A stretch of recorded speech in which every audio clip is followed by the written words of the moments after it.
In order to grasp the integral component that iADLs form in the everyday, our group analysed a 5-minute workout routine posted on YouTube relating to the iADL, health management and maintenance.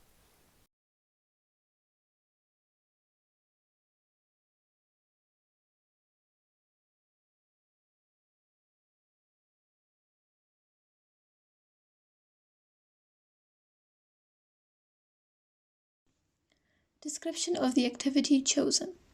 Physical activity is any movement of the body caused by skeletal muscles.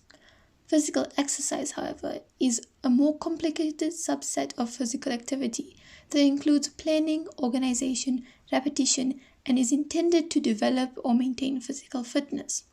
Physical exercise is essential for promoting flexibility, keeping a healthy weight, increasing strength and endurance, and improving cardiovascular health.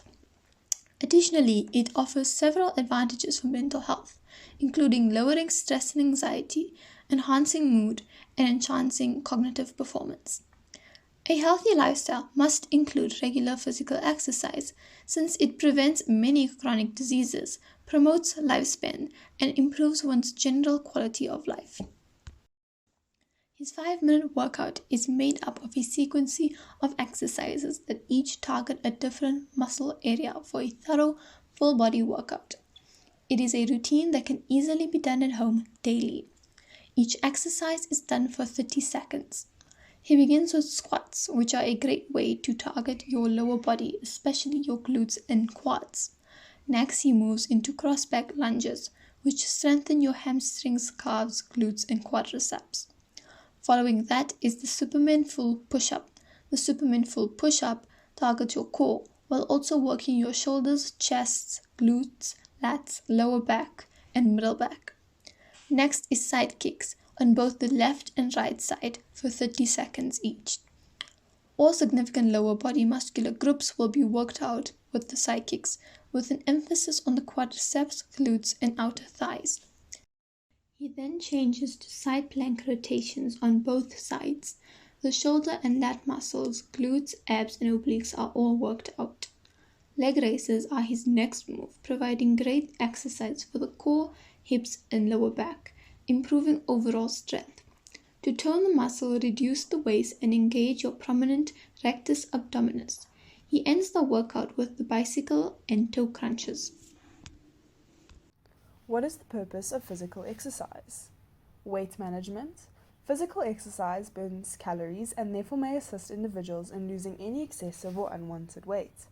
It prevents poor health conditions and disease. A few examples include type 2 diabetes, stroke, some cancers, high blood pressure, cardiovascular problems, and metabolic syndromes. Emotional regulation. When you exercise, you release hormones known as endorphins, which improve mood, resulting in happier, less stressed individuals. It improves your sleep. Exercising frequently allows you to fall asleep faster and deepen your sleep. Exercise boosts your energy. This is because exercise improves the health of your heart and lungs, meaning your cardiovascular system works more efficiently. This gives you more energy in your day-to-day living. Improved muscle and bone strength. This improves our endurance and makes it easier to complete activities in our daily life. The typical age range for this activity is between the ages of 18 to 44 years old. We can see that the individual exercising in this video falls in this age range. However, it is important to note that engagements in physical activity is not limited to these ages. Physical exercise may look different for different age ranges. For example, a young child running around with their friends may be considered exercise, whereas an elderly individual may view walking around their home as exercise. Steps to be followed. A. Planning. The client was not observed planning before exercising, but because of the sequence and the pattern involved in the exercises, we can clearly say that the client prepped. Preparations, the client clearly prepped due to the appropriate workout gear as seen in the video and the sequence of the exercises, the pace and everything. Execution, the client executes a 5-minute workout routine that has 10 exercises and he can do them with ease and consistent pace. Completion, after the final workout, the client sits down to the end of exercises, but that doesn't perform any cooling down. Tidying up, the client is not cleaning anything as there was no equipment used. Equipment and materials and equipment that were shown in the video are appropriate exercise apparel, as he is wearing a suitable tights to allow free motion, and it is crucial for any exercise.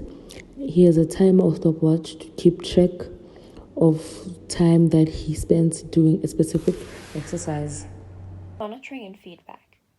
The OT should continuously monitor the client's progress throughout the session and provide feedback to make necessary adjustments to the exercise routine.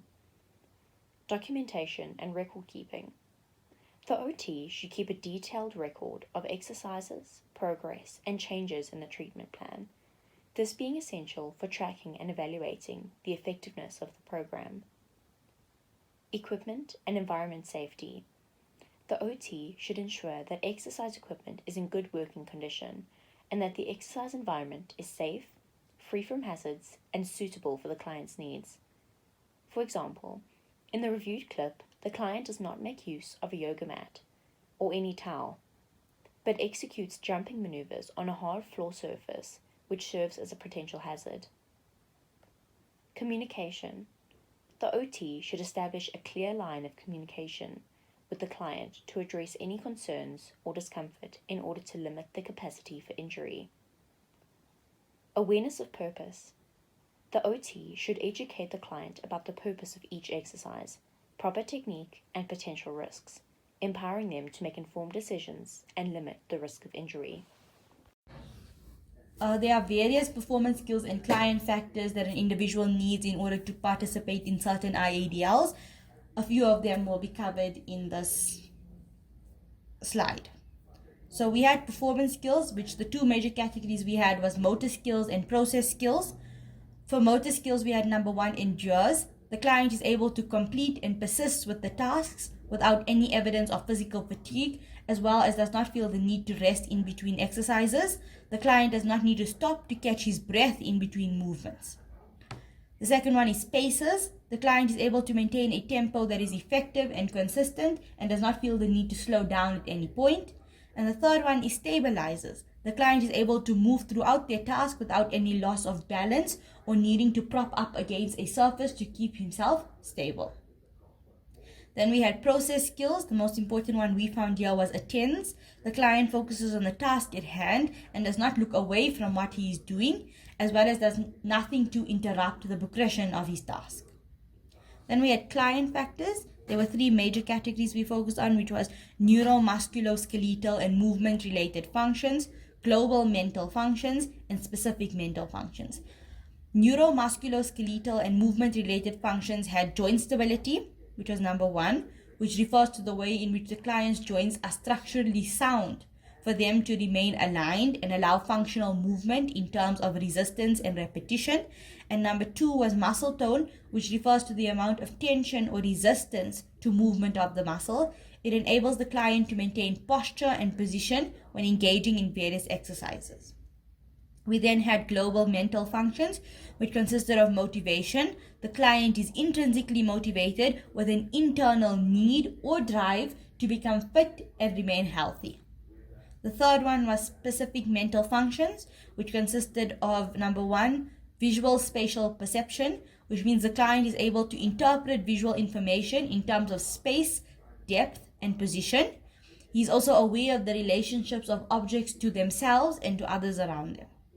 The second one was memory. The client exhibits good procedural memory as he is able to remember steps and how to do things in the correct manner. And the third one was attention. The client is able to focus on the task consciously and keep himself aware of what is happening.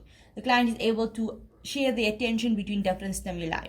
And the last one was movement praxis, which is also known as motor planning, which is basically the client is able to think out, plan, and execute the movements that were intended to be carried out. As a group, we completed both a basic and demand analysis. In our basic analysis, we highlighted the purpose of the activity, the steps, the environment, the key points of control, and the associated safety precautions relevant to the client's workout routine.